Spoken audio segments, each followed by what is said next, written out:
What's up, everyone? And today I'm bringing the deck profile on my Amazements. Now, Amazements is a very cool deck out of Lightning Overdrive, and it's a trap-based deck. I'd say most similar to Altergeist, although the traps are equips. They equip the monsters. So, without further ado, let's get right into it.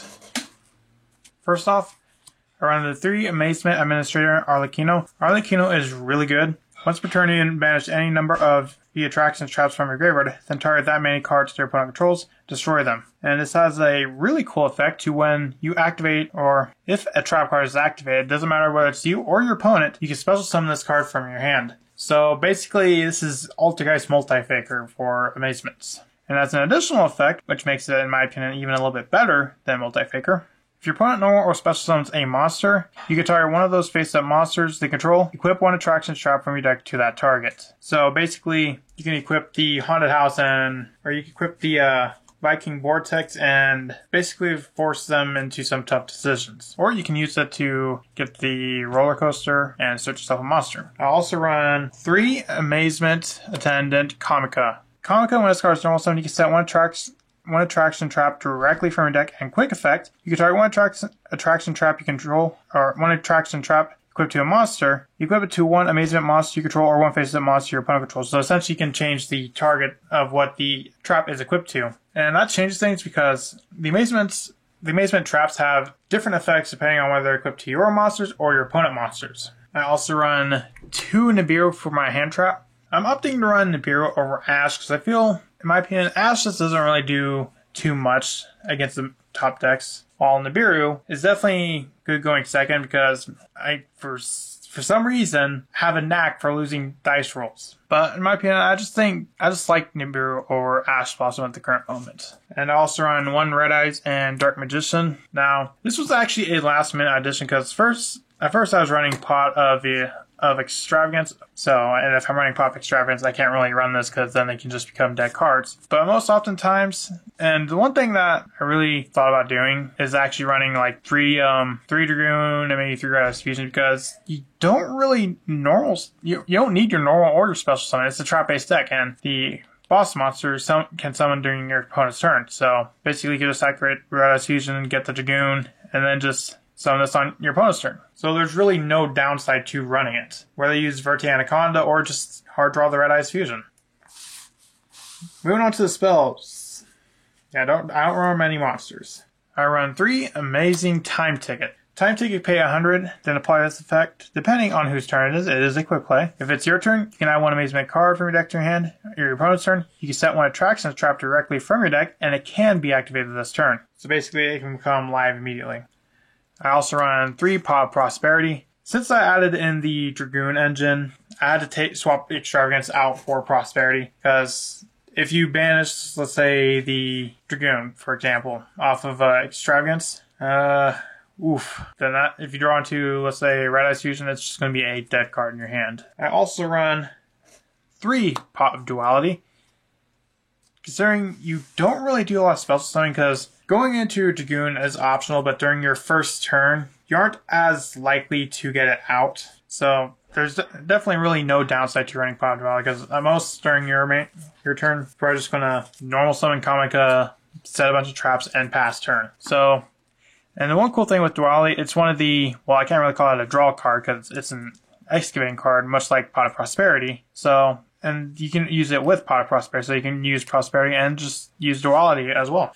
Also run the 1 Red Eyes Fusion. This is definitely a card that I probably may bump up to 2 or 3, because even just hard drawing it, but that'd work better, and also maybe running like Magical Eyes Fusion would work better if I have like multiple copies of Dragoon, but I only have the 1, and yeah, I can't afford to get 2 more copies of Dragoon because that's like $100 right there. Moving on to the traps. First, I run 3 Cyclo Coaster. Cyclo Coaster, you target 1 Amazing monster you control or 1 face-up monster your opponent controls. You equip this card to it, and you can activate the following effect depending on which player controls the equipped monster. And all the Amazement attractions have that effect. So if it's equipped to your monster, you can target 1 spell trap your opponent controls, send both it and that card to the graveyard. And if it's equipped to your opponent, you can add 1 Amazement monster from your deck to your hand, and if you do, send this card to the graveyard. You can only use the effect of Cyclo Coaster once per turn. Now, 2 out of the 3 Maze Attraction traps I run have that once per turn effect, but the third one does not, which is really cool. Next, I run the 3 Maze Attraction Horror House. I would definitely say this is arguably the best one.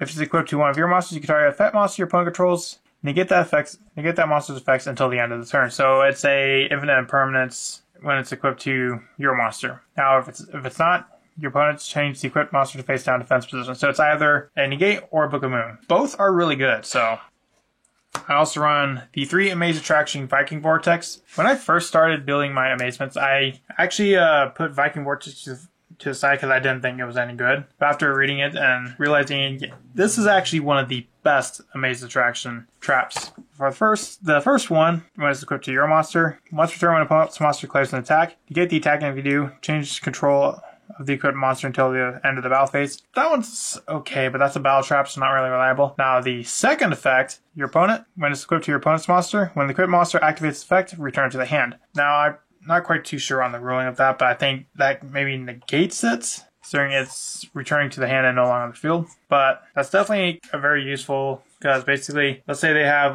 their boss monster out. Basically, once they activate their effect, they can't use it again, unless they have to bring it out again. And the cool thing about Viking Vortex is it does not have that once per turn restriction. So you can activate all 3 on one turn. So that's definitely very important.